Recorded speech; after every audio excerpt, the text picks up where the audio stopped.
창세기 31장 36절에서 55절. 야곱이 노하여 라반을 책망할세 야곱이 라반에게 대답하여 이르되 내 허물이 무엇이니까 무슨 죄가 있기에 외삼촌께서 내 뒤를 급히 추격하였나이까. 오늘 라반이 야곱이 야반 도주한 지 3일째에 알아채고 형제들을 데리고 7일 길을 달려서 따라잡습니다. 그리고 길르앗에 도착을 합니다. 그래서 거기서 이제 하룻밤을 자고 아침에 일어나서 만나서 왜 도망가느냐, 뭐 훔쳐간 거 없냐, 내가 뒤져라 이러니까 뒤져서 아무도 안 나왔습니다. 그 상황에서 이제 야곱이 화를 냅니다. 라반한테, 외삼촌한테 막 대듭니다. 여태까지는 한 번도 이렇게 대든 본 적이 없습니다. 왜냐하면 20년 동안 같이 살면서 늘 종지를 한 거지, 종으로 살았는 건데, 지금은 자유인이 돼서 이제 당당하게 이제 맞습니다. 뒤에는 이제 이스라엘 땅이, 가나안 땅이 있고 이제 아람 땅은 벗어났습니다. 그 경계선에 와서 잡혔기 때문에 이제 여기서 이제 돌아서서 이제 공격을 하는 것이요. 내가 무슨 도적대처럼 이렇게 사람들을 데리고 추격해서 나를 따라왔습니까? 무엇 때문에 그렇습니까? 이유가 뭡니까? 내가 무슨 죄가 있습니까? 내가 허물이 있습니까? 그렇게 이제 막 대드는 거죠. 그때 이제 라반이 입을 다물고, 그래, 좋다. 그러면 이제 너하고 나하고 갈라선다. 그럼 우리 여기서 갈라섰다는 정표를 남기자. 그리고 그다 정표를 남기고 맹세를 하는데 53절에 다르죠. 서로 다르게 맹세합니다. 우리는 무슬림이나 유대인이나 가톨릭이나 이런 사람들을 만났을 때 할렐루야, 하나님 감사합니다 이러지만 서로 다른 하나님을 믿고 있는 거죠. 오늘 53절에 보면 라반은 아브라함의 하나님, 나홀의 하나님, 그들의 조상의 하나님이 우리 사이에 판단하옵소서 이렇게 얘기할 때, 야곱은 아버지 이삭이 야곱이 그의 아버지 이삭이 경외하는 일을 가리켜 맹세하고 이렇게 말합니다. 다시 말해서 그 외삼촌은 너의 조상과 나의 조상이 같은 그 조상의 하나님, 나의 조상은 나홀이고 너의 조상은 아브라함인데 그 두 사람이 믿는 그 하나님, 그 데라라고 꼭 말할 수는 없지만 그 두 사람이 믿던 그 조상, 그 데라의 하나님을 우리가 서로 알고 있으니까 그 하나님이 우리의 재판관이 되어 주소서. 이제 그렇게 기도를 할 때 야곱은 다르게 기도합니다. 이삭의 하나님을 가리켜서 맹세를 합니다. 그러니까 그 기도에 대해서 반대하는 건 아니지만 한 단계 더 높여서 이삭의 하나님에게 맹세를 하는 겁니다. 이 말씀이 무엇인지 생각하면서 오늘 중심 생각을 하면서 이야기를 한번 묵상해 보도록 하겠습니다. 따지면서 이제 외삼촌이 내 물건 다 뒤져 보셨죠? 그리고 내 물건 중에서 외삼촌 물건 나왔습니까? 만약에 나온 게 있다면 외삼촌 형제와 우리 형제 사이에 놓고 공개를 하세요. 우리 일행과 외삼촌 일행이 보는 앞에서 물건을, 도적질하는 물건을 공개하세요. 그러니까 말을 못하죠. 그러니까 38절에 이 얘기를 합니다. 내가 20년 동안 외삼촌과 함께 있었습니다. 오늘날까지. 그랬는데 외삼촌이 손에 끼친 게 뭐가 있습니까? 암염소 낙태 안 했습니다. 제일 위험한 게 이제 낙태하는 거죠. 그리고 제일 가슴 아픈 게 낙태하는 겁니다. 예를 들면 자동차의 불법 주차나 과속으로 딱지 떼키면 굉장히 가슴 아픕니다. 왜냐하면 의도하지 않았던 거고 그 정도는 봐줄 수 있는 거라고 생각하니까 굉장히 아깝죠.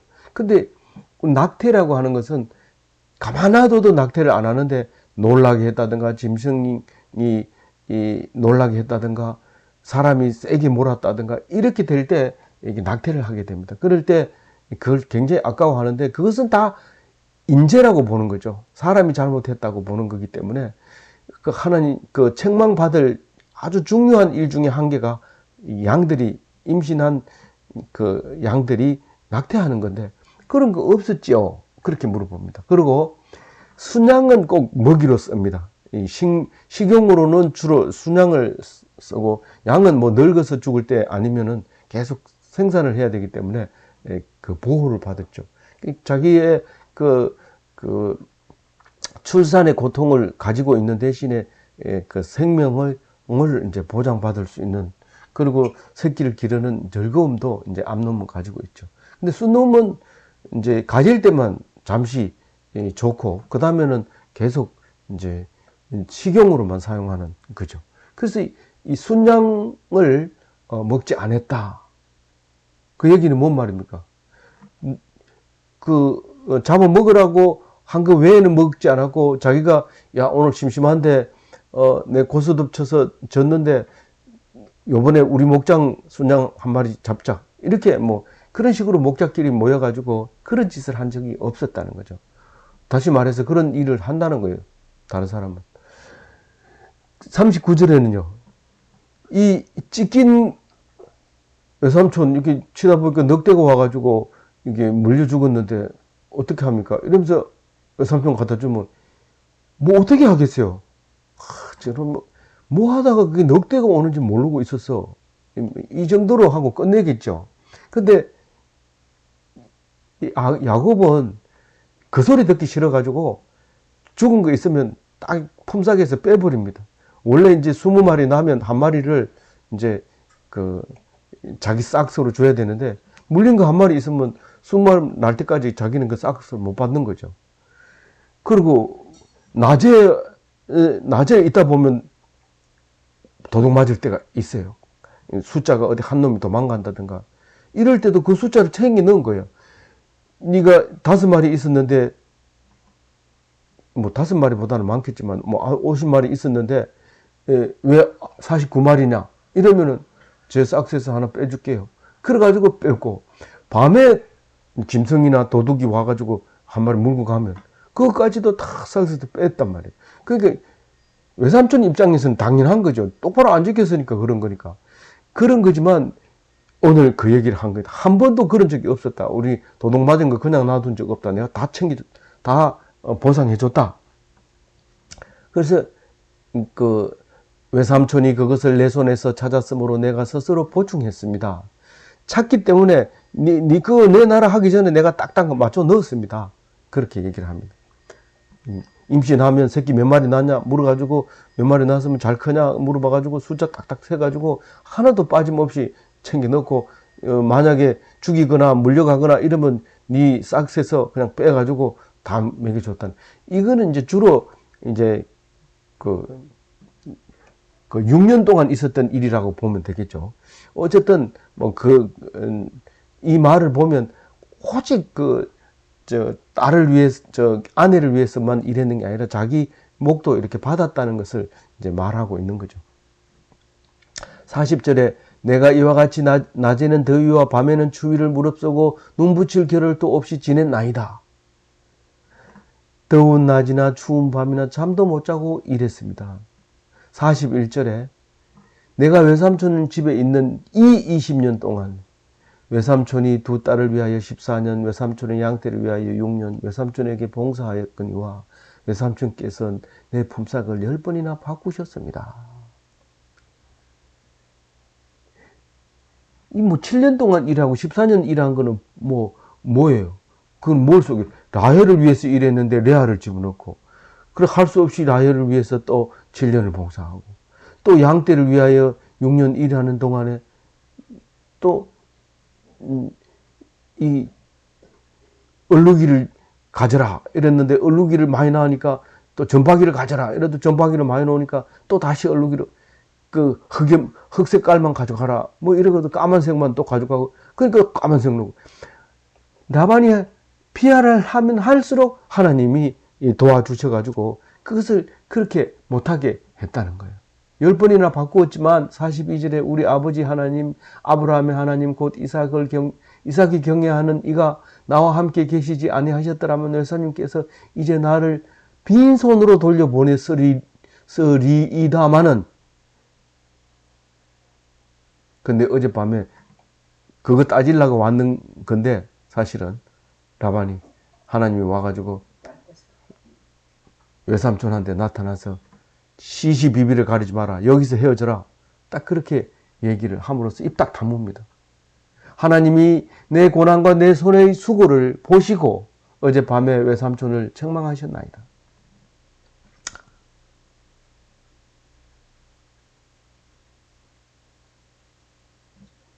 그렇게 야단을 말합니다. 그래서 라반이 야곱에게 찍소리 못하고 내가 할 말 없다. 딸도 내 딸이고 자식도 내 자식이고 양떼도 내 양떼고 보는 것이 전부 다 내 것인데 나 오늘 할 말 없다. 니한테 뭔 말 하겠냐? 하나님이 다 내 것을 빼가지고 니한테 주는데 내가 뭔 말 하겠냐? 그러면서 입 다물고 좋다. 그러면 이제 여기서 경계선을 긋자. 여기서 팔레스타인, 시리아 이 경계선을 하자. 이렇게 얘기를 합니다. 그가 어디냐면은 길르앗인데 갈르엣이라고 불러요. 여갈사하두다라고 부르고, 여갈사하두다는 누가 부르냐면은 라반이 부르는 거예요. 아람어로 여갈사하두다. 이 갈르엣은 히브리 말로 갈르엣인데 그 뜻이 같은 말이에요. 증거의 무더기다 이렇게 얘기하는데, 이 돌 기둥은 아마 야곱이 세웠을 거예요. 자다가 일어나서 돌 기둥을 이렇게 세운 것처럼 야곱이 이 돌을 세웁니다. 그럼 이게 이제 토템이 되는 거죠. 토템이 돼서 이제 그 기념으로 영원히 남게 됩니다. 그 함부로 그런 건 못 건듭니다. 우리가 돌무더기도 함부로 못 건드죠. 우리 돌탑이라고 해서 어디 가는 곳마다 돌탑이 있잖아요. 뭐 산꼭대기 가도 있고, 뭐 어디 놀이터 가도 있고, 몽골 가도 거기 오히려 뭐 관광 상품 쪽으로 이렇게, 그게 선앙당에 이제 돌을 모아 놓는데, 보통은 던지기도 하고 이렇게 그냥 돌이 그냥 무더기로 이렇게 쌓여 있는 경우도 있고, 보통은 이제 사람이 많이 다니면 무더기 쌓아가지고 지저분해서 안 됩니다. 그래서 사람이 그거를 기술 있는 사람이 이렇게 쌓아서 돌을 이렇게 쌓아 놓는데, 그게 이제 산당에 주로 이제 그런 게 산당의 표시로 그런 게 많고, 우리가 말하는 선앙당이죠. 그래서 이제 사실은 이게 이제 우리 옛날 신앙은 우리는 변하지 않고 온 거고, 이 이스라엘 신앙, 유대인의 신앙은 계속 점진적으로 발달을 합니다.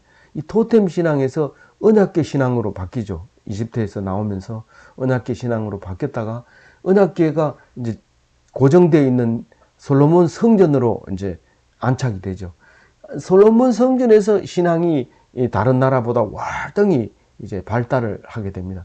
그러나 바빌론 포로에 의해서 성전이 무너지면서, 이거는 예루살렘에 있는 성전이 아니라 말씀 속에 있는 예루살렘이고, 이 말씀 속에 있는 것이 우리의 마음속에 있다, 이렇게 생각을 했는데, 마음속에 있다고 하니까 믿어지지 않는 거죠. 말이 안 되고 안 믿어집니다. 참 토템 신앙에서 그것까지 오는데 얼마나 오래 걸렸는데, 그러니까 예수님이 오셔서 그게 아니라 진짜다 그러면서 하나님이 직접 육신으로 오셔서 말씀이 내가 그 말씀이다, 내가 육신이다, 내가 하나님이다, 그러면서 옴으로써 예수교가 탄생을 하게 되죠.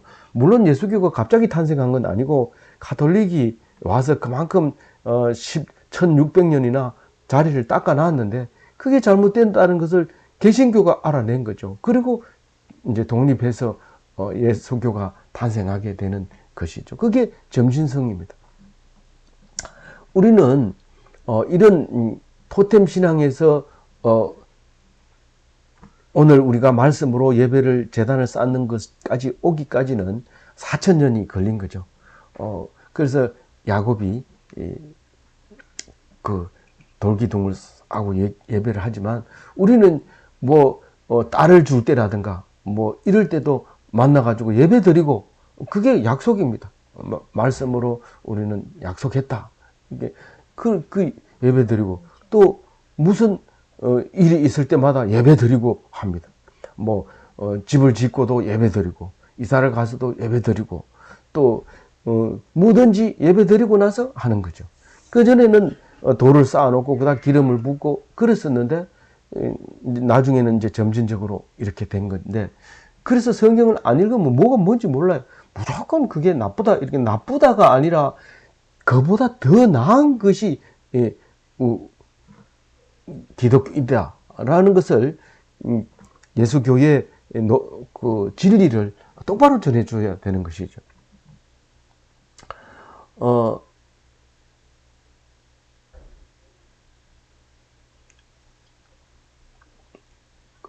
그 47절에 여갈사하 두다, 또 갈르엣, 그래 놓고는 그 49절에 보면 미스바라고 얘기해요.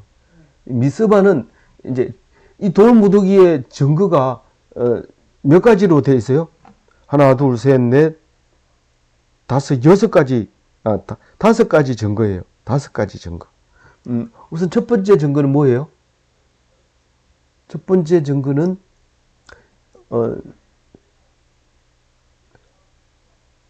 경계선의 증거예요. 48절에 니하고 나하고 여기까지가, 여기서부터는 아람이고 여기서부터는 팔레스타인이다, 가나안이다. 그거를 경계선을 증거하고 있는 기둥의 뜻이 있고, 그 다음에 미스바라고 하는 것은 그 파수하다, 지키다. 그러니까 뭘 파수하는데, 뭘 지키는데, 이 돌이 지키고 있다. 뭘 지키는데, 이 돌이 야곱을 바라보고 있다는 거예요. 야곱이 딸을 박대하는지 다른 여자를 얻는지 그걸 지켜보고 있다는 거예요. 그래가지고 미스바라고 얘기하는 거예요. 그 나중에 미스바에서 여러 가지 일이 많이 일어납니다. 미스바 사건이 많이 일어나는데, 그 다 이제 지켜보다 하는 의미가 있는 그곳에서 이제 일어난다고 볼 수 있어요. 지금은 거기를 거라사라고 하고, 성경에서는 길르앗 라못이라고 얘기를 하는 곳입니다.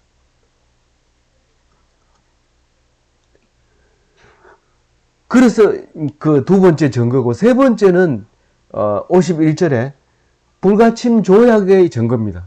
내가 가나안 땅으로 가가지고 너희들을 침략하지 않고 너희들이 우리 땅으로 와가지고 침략하지 않는 불가침 조약. 이게 아람과 가나안의 조약인데 시리아와 팔레스타인의 경계선이죠. 그런데 사실은 이 일 이후에 계속 서로 침범하고 침략해오고 그렇게 그런 알력을 가지고 있죠. 그거는 이걸 가지고 설교하면 안 되죠. 왜냐하면 이거는 우리가 살아가는 데 있어서 항상 있는 일이라는 건데, 이거 가지고 얘기하면 안 됩니다. 무슨 말이냐면, 조약을 맺어놓고 싸웠다, 그거는 나쁘다, 뭐 이렇게 얘기하는 건 성경이 아닙니다. 그거는 사회 사람, 그러니까 신앙이 없는 사람들이 얘기하는 거고, 신앙 있는 사람들은 좋다 나쁘다를 얘기하는 게 아닙니다. 오직 야곱처럼 은혜를 구하는 것이입니다. 그게 이제 53절에 나오는데, 라반은 뭐라고 합니까? 하나님께 맹세를 하는데, 아브라함의 하나님, 나홀의 하나님. 그러니까 아브라함의 하나님은 가나안의 하나님이고, 나홀의 하나님은 아람의 하나님입니다. 그 두 나라의 하나님, 그리고 조상의 하나님께 이 돌이 증거를 해서 경계를 삼아 주십시오.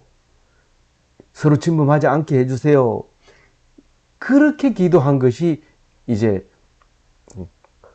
그 라반의 기도고, 야곱은 그 기도를 틀렸다고 얘기하는 게 아니라 한 가지 더, 그러니까 늘 기독교는 종교가 아닌 게 아니라 종교이면서 한 가지 더, 그걸 가지고 모든 종교를 뛰어넘는 우수한 유일하신 하나님이 되는 거죠. 그게 이제 야곱의 하나님인데, 야곱이 누구의 하나님? 이삭의 하나님께 맹세하고 맹세를 하는 겁니다. 기도하는 게 아니라 맹세를 합니다. 그 서로 다른 입장에서 각자의 하나님께 이제 증거를 남긴 거죠. 그런데 오늘 아침에 이제 제가 다른 설교를 이렇게 들으면서 참 유명한 목사님이 말씀하시는 건데, 이 야곱이 사람을 속이고 축복해준다 했는데, 복을 준다 했는데 또 속이고 왜 그랬을까? 이렇게 말이 나오도록 성도들이 그런 말이 나오도록 설교를 하면 안 되죠. 무슨 말이냐 하면, 옳고 그름을 판단해달라고 하나님께 얘기하는 것은 낮은 차원의 종교입니다. 어떤 사람이 맞습니까? 누가 훔쳐갔습니까? 그 사람이 훔쳐가면 손이 썩도록 해주세요. 그래서 이 손을 담궈라. 그러면 이 손에 담그면 훔쳐간 사람 손이 썩는다. 담궈라. 이런 식으로 하는 종교가 틀렸다는 얘기가 아니라 한 단계 더 높이라는 거예요. 한 단계 더 높여서 맹세를 하라는 거예요. 내가 절대로 그런 짓을 안 하겠습니다. 그렇지만 그 일을 합니다. 그런데도 그것을 했는데도, 맹세하고 했는데도 다른 사람과 똑같이 살려둡니다. 그게 은혜라는 거죠. 그게 야곱의 신앙인 거죠. 이 야곱도 그랬지만은 라헬이 자기 여종에게 들어가서 아들을 낳아달라고 하는 것도 그랬지만, 사라가 네 자식이 낳아야 된다고 하는데도 불구하고 하갈에게 들어가라. 그러면 믿음이 없다. 이렇게 우리가 설교를 하면 안 된다 이 말입니다. 제 얘기는. 그러면요, 그것은 그렇게 살아왔는데도 불구하고 하나님이 믿음이 있다고 인정해준 아브라함에 대해서 우리는 믿음이 없는 사람을 책망하지 마라. 하나님이 어떻게 쓰실지 모른다. 그 얘기를 하는 거죠. 그럼에도 불구하고 우리는 설교를 계속 그렇게 합니다. 기독교는 옳고 그름을 판단하려는 게 아니라 오직 은혜로 사는 거예요. 내가 잘나서 살았는 게 아니라 엄청난 잘못을 저지르고 맹세를 했음에도 불구하고 맹세하지 않은 사람보다 더 축복을 준다는 사실을 깨닫고 감사하는 게, 그게 기독교예요. 예수님이 십자가가 그거예요. 그래서 그게 엄청난 은혜를 우리에게 주는 거죠. 다시 한번 53절 읽어봅니다. 아브라함의 하나님, 나홀의 하나님, 그들의 조상의 하나님이 우리 사이에 판단하옵소서 하며 야곱이 그의 아버지 이삭이 경외하는 일을 가리켜 맹세하고. 한 사람은 판단해 주기를 바랍니다. 우리가 절대로 안 넘어갑니다. 넘어가면 우리를 혼내주세요. 이렇게 기도하고, 한 사람은 절대로 안 넘어가고 있습니다. 그리고 이삭의 하나님께 맹세를 했습니다. 그 보기에는 둘이 똑같은 것 같아요. 그러나 맹세한 것이 다릅니다. 그러니까 이삭 때의 날에 와서 벌써 아브라함과 이삭은 다릅니다. 우리가 이삭을 바치려고 할 때, 아브라함이 이삭을 바치려고 할 때 두 사람의 신앙이 완전히 다른 것처럼, 이삭이 예수님이 가까워요? 아브라함이 하나님께 가까워요? 신앙이 말이죠. 이삭이 하나님께 가깝습니다. 십자가에 달려 돌아가는 순종의 본을 보여준 이삭이 예수님에 가까운 거죠. 예수님 신앙의 본이죠. 그러니까 아브라함하고 이삭하고 벌써 거리가 있는데, 야곱은 벌써 라반하고 거리가 멉니다. 떨어져 나온 겁니다.